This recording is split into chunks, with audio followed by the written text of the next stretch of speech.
সকলোকে নমস্কাৰ জনাইছোঁ ৱাইল্ড লাইফ ৰেস্কিউ শিৱসাগৰলৈ। আমি এতিয়া ওলাইছোঁ আপোনাৰ শিৱসাগৰ মেছাগড়লৈ। এডাল বাৰ্মিজ পাইথন ওলাইছে বুলি আমাক মানে জনাইছিলে বন বিভাগৰ ফালৰ পৰা। এতিয়া আমি ওলাইছোঁ বিশ্বজিত, মই আৰু আমাৰ ফ্ৰেণ্ড এজন আছে সফিক বুলি। এয়াই আমি গৈছোঁ, আপুনি গোটেই ভিডিঅ'টো চাই থাকিব আমি কেনেকৈ ৰেস্কিউ কৰোঁ আৰু ক'ত। ইতিমধ্যে আমি আহি পালোহি আৰু দেখিছোঁ অজগৰ আপডাল তাত ধুনীয়াকৈ বহি আছে আৰু মানুহৰ সমাগম বহুত বেছি। চাওঁ যিমান সোনকালে আমি উদ্ধাৰ কৰিব পাৰোঁ, উদ্ধাৰ কৰি আপডাল মুকলি বনাইছে নেকি।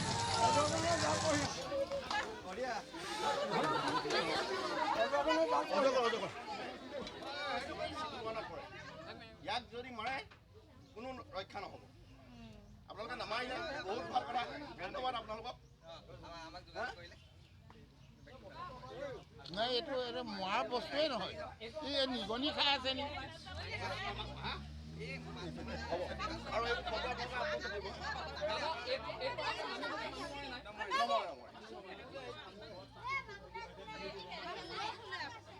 বাৰ ফুটমান হ'ব, 12 ফুট হ'ব।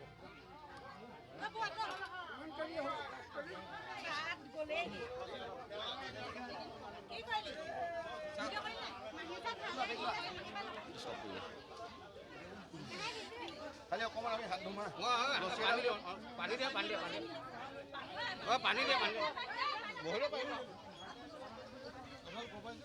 শিৱসাগৰ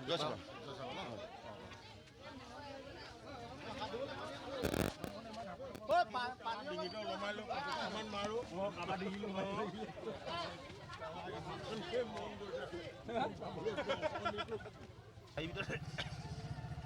ওলাই গ'লো গাই পিছে পকা হ'ল।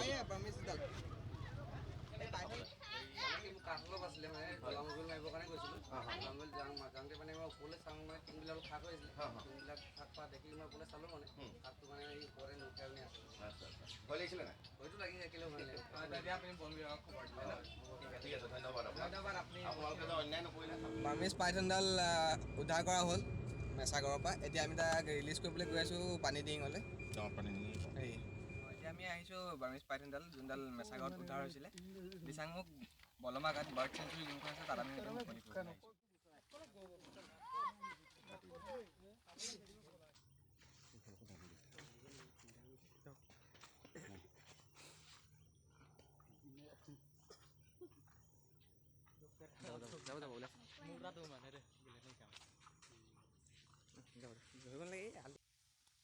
মজা আকৌ এইটো ভালে হৈছে, কেমেৰাটো খুন্দিয়াই গৈছে যিহেতু। এইটো মজা।